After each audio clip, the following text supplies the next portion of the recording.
So you decided that you want to start changing your own tires at home? Here's 7 tips that I've learned over the years that should make your experience a whole lot better. It's going to help save you time, energy, and your sanity.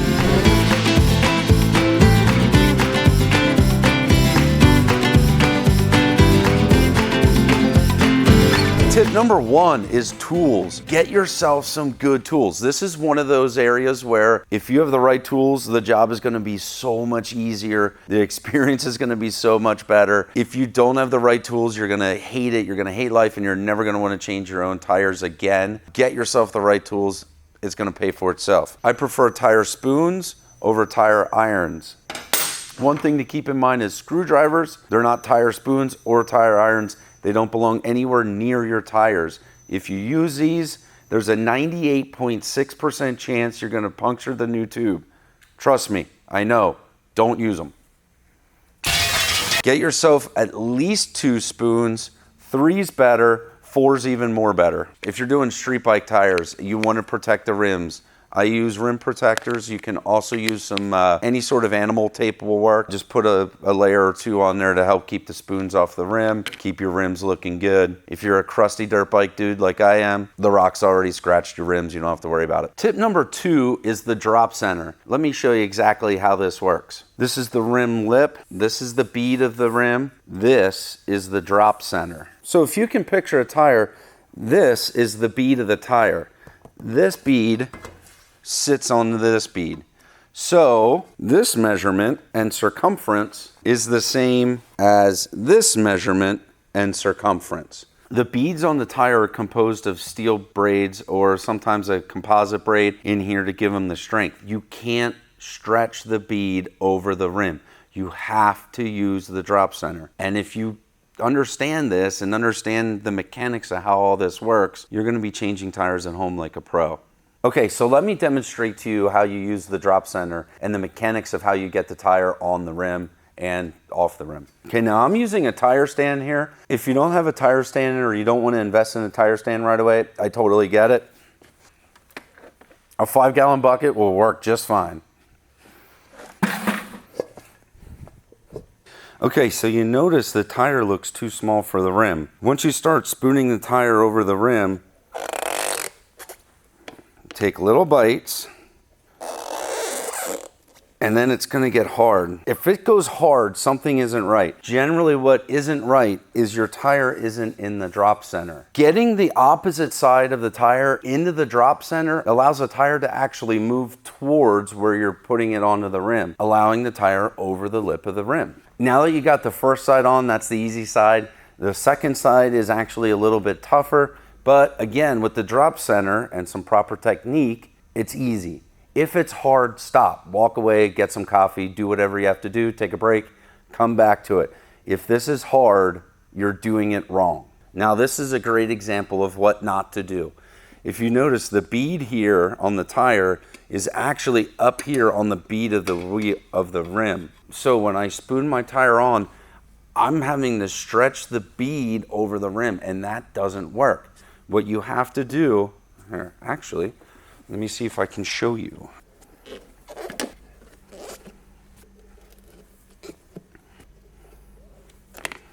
Okay, so this is where things get tricky, and this is where guys will start to get frustrated. I don't have far to go, but it seems like it's just impossible, and you're okay, it's wrong. Look what happened to the tire. It popped up onto the bead. See that? Watch how easy this should be. I'm going to push this down into the drop center. And as we work it on, we're going to work the opposite side. See? Small bites. Look at that. Use the drop center. Understand how it works. Love it. Learn it. Use it. Game changer. Tip number 3 is lubrication. I strongly recommend using a tire lubricant that's specifically designed to do the job, but soapy water works, Windex works. Pretty much anything that creates some lubricity that will evaporate off will work, but the tip is use it. Use lubricant and use enough of it. It's gonna make the job a whole lot easier. Pro tip for lubricant, if you're using tube type tires, put a little baby powder inside the tire or on the tube before putting it all together. That's gonna help things slide around a little bit and help make your tubes last a little bit longer. Tip number 4, have you guys ever ordered tires and when they show up, they were packaged like this and they're like folded in half and taped up instead of with cardboard in or something to keep them nice and round and open here on the beads? This is where the tip comes in. Unpackage your tires at least a day ahead of time and let the tire naturally want to take its shape, right? If it's a tube type tire, take your tube, put it inside the tire, fill it up with air and let it sit like that for a day or two. That's really going to help when you go to air up the tire and get the beads seated. The other part of this tip is you always want to set the tire out in the sun a little bit before working with it. It's going to make it more malleable and it's going to be easier to get on and off the rim. If you don't have a sun where you're at, use your wife's hair dryer. This is actually a heat gun. I hope your wife doesn't use this. Use your wife's hair dryer, warm it up, and then that's going to make it a whole lot easier for you. Tip number 5. So now you're at this part in the process and you can't get the tire to seat on the bead. Here's the trick. Pull the valve core out of the valve stem. That's going to take the restriction out and it's going to allow you to put more air in the tire quicker. Pop, pop. Tip number 6 is teats on the bead. Now you guys know exactly what I'm talking about when I say the teats of the tire. If you don't know, here's what they are. These hair-like things are what we call tire teats, and they're left over from the manufacturing process. They wear off after a few miles and it's not a big deal. And here's where tip number 6 comes in. Inspect the tire before you mount it on the rim. There's a couple things that can happen. Some of these teats can actually end up on the bead. So I always look at the tire before I put it on the rim. If there are any teats left on the bead, I go through with a razor blade and I just cut them off. And the other place to look for is actually right above the bead. So what can happen sometime when the tire rolls on or pops onto the bead, these closer teats here will fold in. Believe it or not, there's a good chance you're going to get a really slow leak if this happens. It may take a day, 2 days, 3 days, 4 days, more days, but you're going to have a slow leak.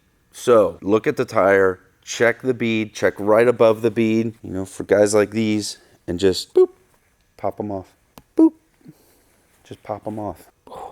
It's so satisfying. Now a little pro tip here for you. Once you have the tire mounted on the rim, before you put it on the bike, get some soapy water and spray the bead area really good with soapy water. Make sure you don't have any leaks. Those little tiny leaks add up over time. The other place you want to spray some soapy water is on the valve stem. You want to hit it at the core and you also want to hit it around the valve stem. Just make sure you don't have any slow leaks there. Trust me, there's nothing more frustrating than getting a tire back on a bike and 2 days later it goes flat for no reason. Trust me. So tip number 7 has to do with tubes and a couple of the mistakes I've seen with tubes over the years. If you notice, when you get a new tube, it has 2 nuts on the valve stem. It has this lower nut and then there's this other nut. What you want to do, dang it. There you go, Craig. Thank you, Dan. What you want to do when installing the tube, this top nut comes off, the bottom nut stays on, goes through the rim, this goes on the outside of the rim. One of the things I do, here's a little pro tip on my dirt bikes, so for you off-road guys, I take this top nut and I don't tighten it to the rim. I actually back it off and I snug it against the valve stem cap. And the reason I do that is it lets the tube move a little bit inside the tire. I noticed once I started doing that, I don't pull valve stems as much. Actually, I hardly ever pull valve stems. Anyway, an old enduro racer taught me this trick and I've used it ever since, and it's been working well. The other tips with tube is don't forget to put some baby powder or some tack powder on the tube. That's going to help with allowing it to move inside the tire. It's going to make mounting the tire a little bit easier. Now, a quick little side tip. When you're looking at tubes, if you notice this valve stem's in the center of the tube and it's a straight valve stem, look at your setup before ordering your tubes. Some valve stems come out and are on a 90, some are on a 45, and other ones like Harley's, the valve stem actually comes out more of on an angle or an offset from the center of the tube for those side valve wheels. Okay, so a bonus tip for you is balancing the tire. It is super simple. The tools to do it don't cost that much, and you're gonna get a great result if you do it right. Look, the MotoGP guys, Superbike guys, they're all using this method. If it's good enough for them, it's good enough for us home gamers. I'm gonna show you just how easy this is. get yourself an inexpensive truing stand. Get your wheel on the stand. Give it a little spin, kind of goes back and forth. What it's gonna do is put the heavy spot at the bottom and the light spot's gonna be at the top. Have your chalk stick or a piece of tape handy. Find that light spot, which is gonna be at the top. Give it a mark. So we're gonna take the light spot, put it 90 degrees. I'm gonna add a little weight. Now I'm not adding the weight directly to the rim just yet. I'm just testing to see how much I have or how much I need. I'm gonna start with 4. And that's holding perfect. If you notice, my mark is here at 90. Let's see what happens if we use 5. Find my mark, put it at 90, put 5 weights on there. 5 would probably work. But I'll always err on the side of less weight than more weight. So in that case, I'd use 4 instead of 5 because 4 is less than 5. 3. Yeah, see, 3 is not enough. So the answer is 4. Yep, the wheel holds perfect.